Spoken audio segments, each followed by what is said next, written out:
Hey, what's going on, everyone? Thanks for tuning in to the Dirt Rider YouTube channel. I'm Evan, and today we're doing an onboard review with Honda's 2022 CRF250F. This is a bike that was all new in 2019. It's the successor to the CRF250F.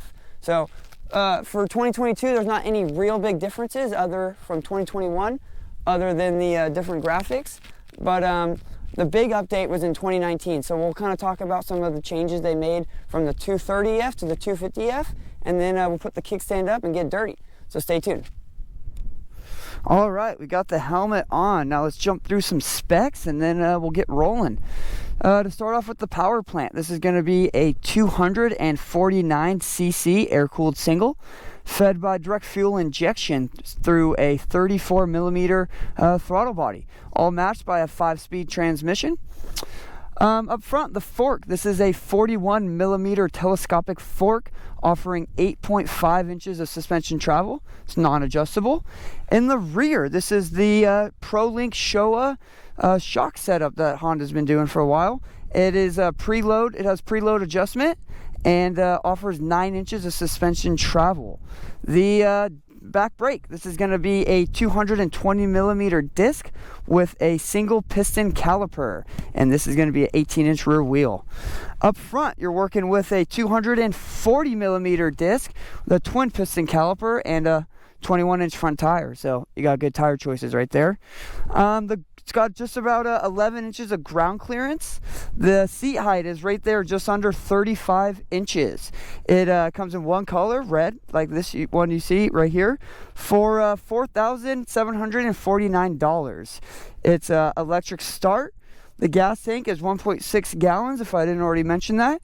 It's got this little turnkey ignition, electric start. You don't have to pull the clutch in. And it's got a little fuel gauge, a little gas lights to let you know when you're running low. So, yeah. We'll get moving here. Get a little nice little air-cooled little thumper. But yeah, this bike you see is pretty much all new. Not for 2022, but in 2019 it was all new. There was a big update, a huge overhaul that Honda did to replace their CRF250F.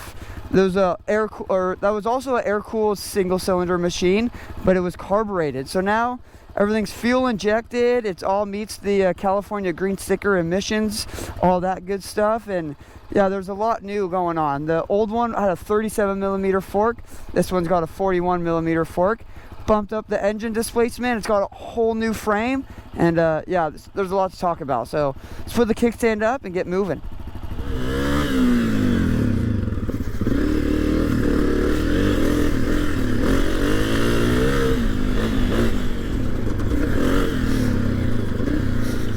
So one thing that becomes apparent quickly is the how kind of free revving this engine is.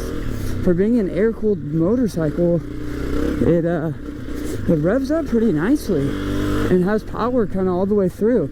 It's very linear, but has, you know, a nice little hit on bottom to get you, you know, through some of this tight stuff with ease.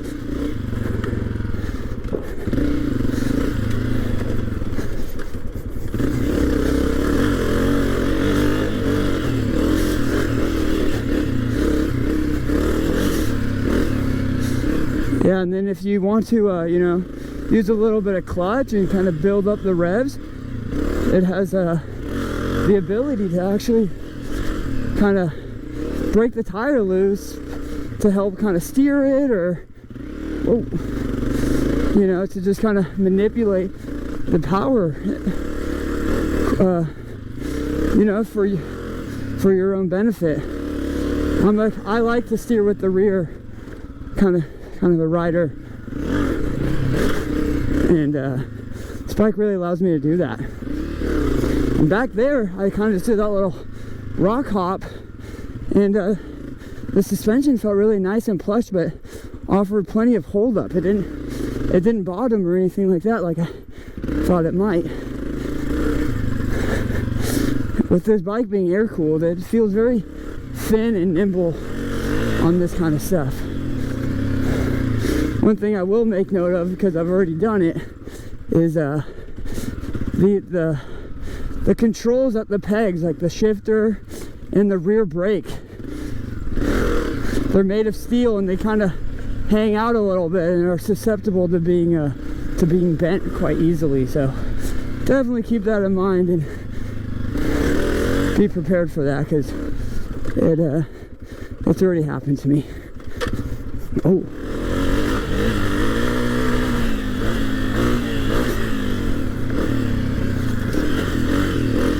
All right, now kind of got some of this tighter stuff to play around in, which is where I've personally enjoyed my time on this bike the most, is just in these little rock gardens and slower kind of trialsy stuff to play around on this bike with soft suspension, you know, a good engine that likes to be lugged but also kind of has that quick free revving ability, so you can you know, kind of wind it up and get a burst of power when needed, is where I've enjoyed this bike the most. It's just very easy to ride, with both it being sort of smaller in the sense of having a little bit of a shorter seat height than a full-size dirt bike, a shorter wheelbase as well, and then with just that power that can be really used in both the slow little technical stuff where it won't just jump out of your hands, but then when you need that big kind of burst of power, you can wind it up quite easily, and it'll deliver pretty good burst of power to that back wheel. It doesn't mind being pushed a little hard. Like I said, suspension kind of has a good balance of both. I weigh you know, 120 pounds, and I'm right there around 5'7", 5'8", so as far as the suspension goes and the power, you know, it's working with a light load, so it doesn't mind being kind of, whoa, squirrel. It doesn't mind being kind of smashed into things and ridden aggressively at my weight. We're in fourth gear, so right there it took a little more for it to wind up and get moving. But if you stay in like that second and third gears, even in the tight stuff, it's really where it likes to be ridden, and it's very easy to ride, because you can get, you know, aggressive with this bike and go fast, and it doesn't mind up until a certain point. And then also on some of the slower stuff is where I personally feel that it's kind of it has its best characteristics and just best feeling. So when you're picking your way through some of this rocky stuff, for the suspension's soft, so it absorbs it really nicely. But then when you start kind of speeding up and getting the bike to go through the stroke a little faster, it really doesn't mind it at all.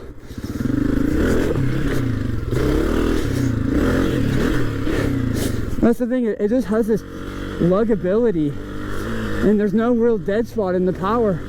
So even almost at a dead stop, you can be in second gear, and it'll get you out of the hole with some clutch work. Ooh. This is the areas where you gotta be a little careful. It does have a skid plate, but just a little plastic one. I don't know how much I would trust it. But then also too, I mentioned the shifter and brake pedal are a little susceptible to being bent because they kind of hang out, and they're made of that sort of steel. It's not an aluminum sort of higher quality stuff you would find on, like, say, a 250R. So it bends pretty easily. So that's something to definitely keep it. That's definitely something to consider, because you know, it'll leave you stranded, or at least, you know, in need of a repair. See, some of those little bumps I just hit right there kind kind of the rain ruts and whatnot is when the bike kind of feels a little harsh. Look at a little BMX jump or mountain bike jump. This thing's loving it. If you have any small trails out by you or kind of stuff like that, this thing is perfect for it. It's just so easy to use, so has great handling. It's very intuitive and quick and nimble. You know, it definitely favors being steered with the handlebar, especially in this tight stuff. It's just very, you know. And then if you want to, you know, use some clutch with a good tire like we have on here, it's a Pirelli Scorpio, I believe. I'll find out for sure which tire I'm using, but with a good tire, it's so fun because you can really use the power to your advantage.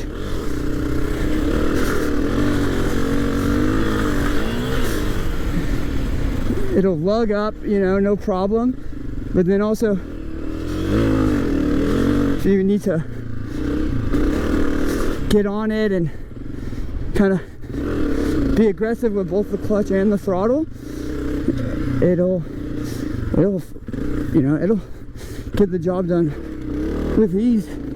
Oh, see, gotta be careful. I just scratched there on a rock there. Sometimes it does have, you know, about 11 inches of ground clearance from the bottom of the frame, which I haven't found to be a problem.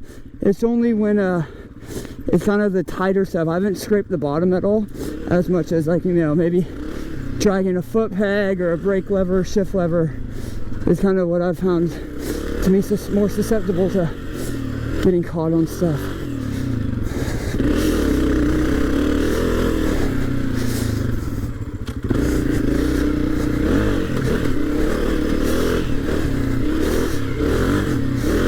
The fueling, it's a fuel injected, but the fueling is just spot on. There's no dead spot in the power. There's nothing really I would ask for more out of this engine. You know, I have yet to feel like I need more power, or I could ride, you know, I could ride this bike more aggressively or better with more power. It's just not the case. This power band is so friendly and easy to use and very linear, while simultaneously, if you want to, you know, ask for a little bit more out of it, kind of wind the bike out, it has no problem. It's more than willing to ride aggressive.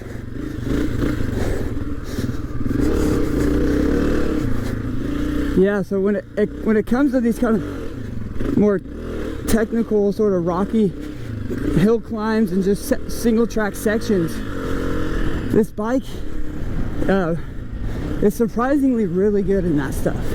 Where sometimes you would think this bike wouldn't have enough power, or the gearing might not be suitable for that stuff. Where on this bike, it's just so much fun in these little tight sections where you kind of have these trialsy rocks and stuff to play on. It just makes this bike a lot of fun to ride. For that kind of stuff, I think I was in third gear there, yeah. Ideally you want to be in second for that stuff, but this bike has no problem doing the fun stuff like that. And then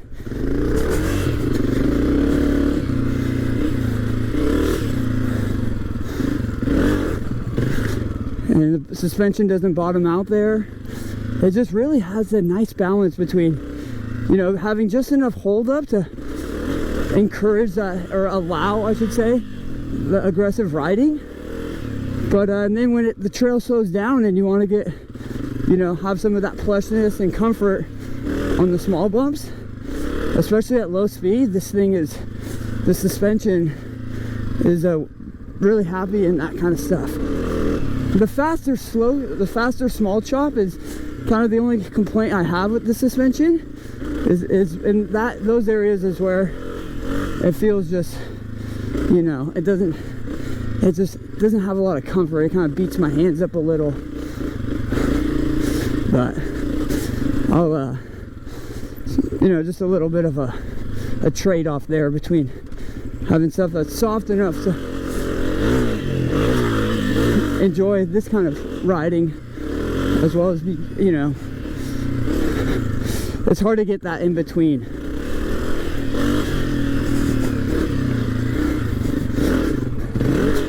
See, even right there, it did not bottom out.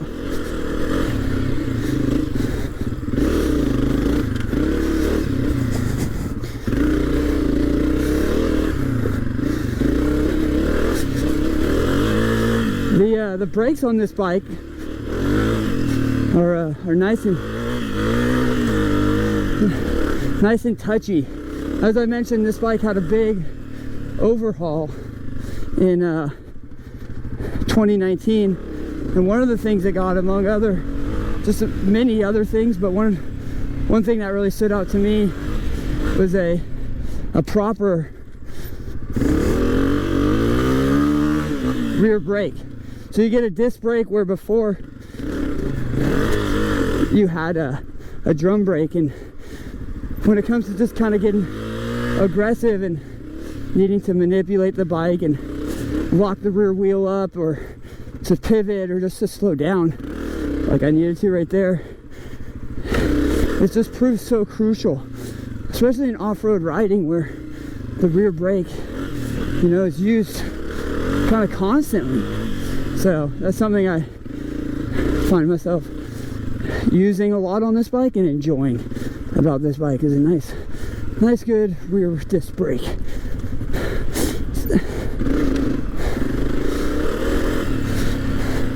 As I mentioned, there is a lot of, one of the other big things about this motorcycle that was new in 2019, I know it's a 22 model, but it hasn't changed much since 2019, is the frame. This bike got a whole new twin spar aluminum frame, and it's something that I like on this sort of tighter stuff. Whoa. Whoa. In some of the faster riding, I found that maybe it's a little too kind of flexes maybe a little too more than I would prefer in the tighter stuff, but that's all a trade-off, because if you don't, because it, like in this tight stuff, it handles so well. It just has so much comfort, such intuitive steering, that I kind of prefer that the chassis perform best in the tight stuff. Ooh.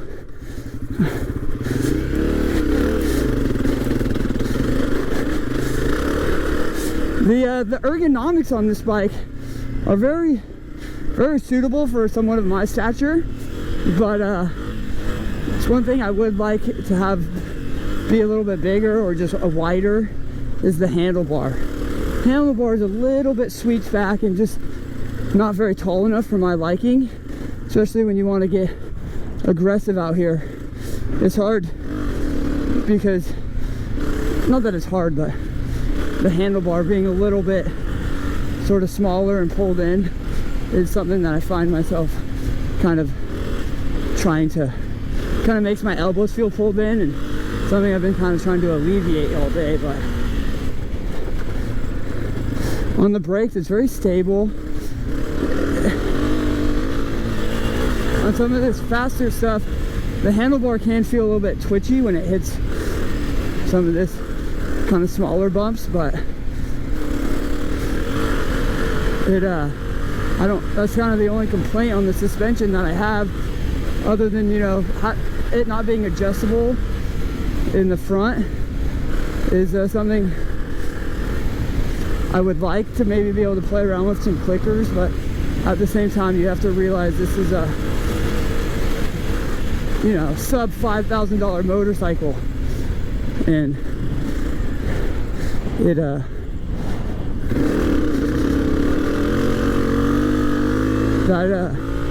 when you start adding those kind of premium features, you're gonna see the price increase quite a bit.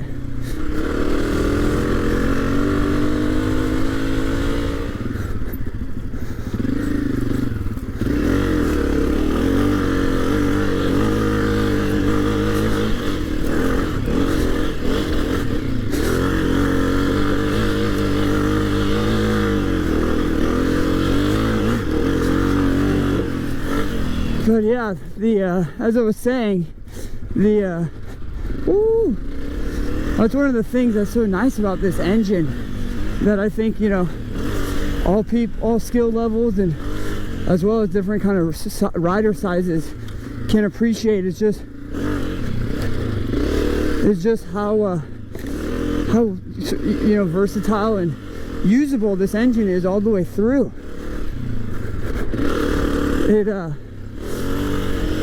has, my favorite characteristic about this engine is its ability to just lug, you know, from really low down in the RPM range. This thing's capable of just, you know, never kind of stalling out or, you know, leaving you out to dry with no power.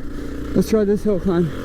It revs up nice, but then also it'll lug really easily.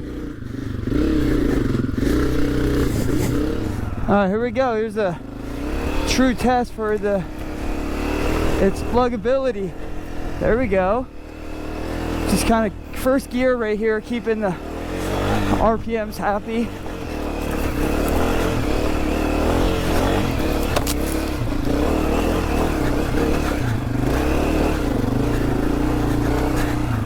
There we go.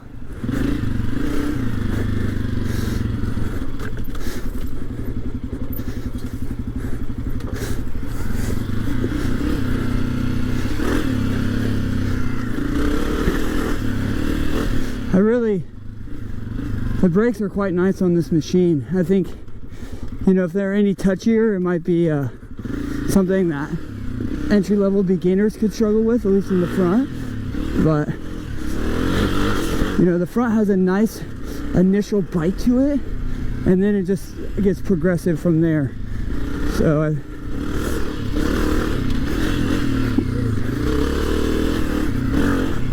has, you know, just such easy use on this machine, both on the engine department, the braking, the handling, the suspension. Has just enough of that hold up to do these kinds of things, both in the slow stuff and the fast stuff, or when you need to run the front fork into a, you know, into a rock or off a jump.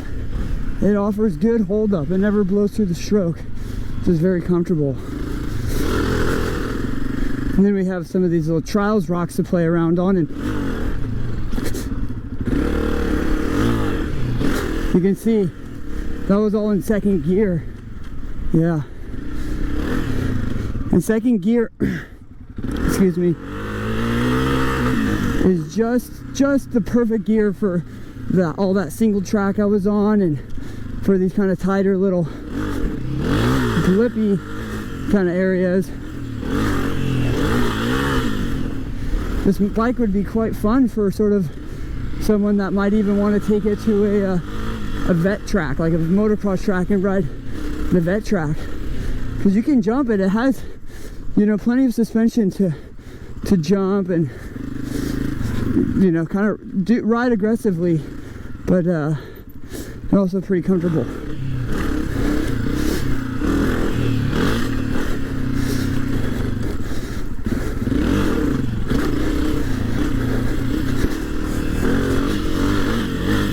See, when you start getting a little more aggressive, the suspension kind of gets into the nice part of the stroke. Feels really good.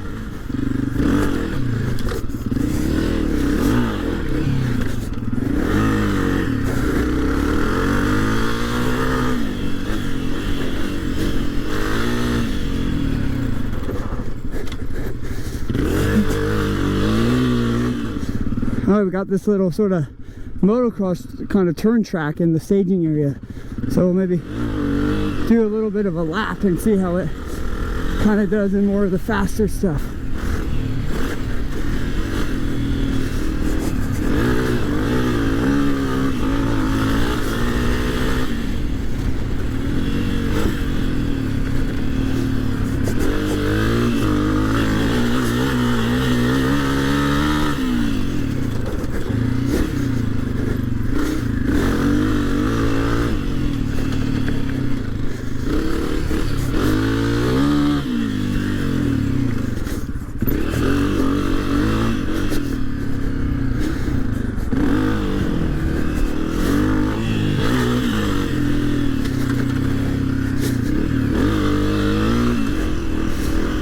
Got some pretty decent traction when leaned over on the side of the bike.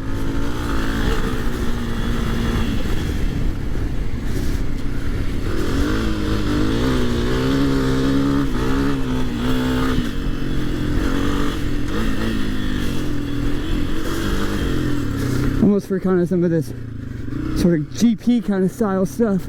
It's like, it's pretty fun.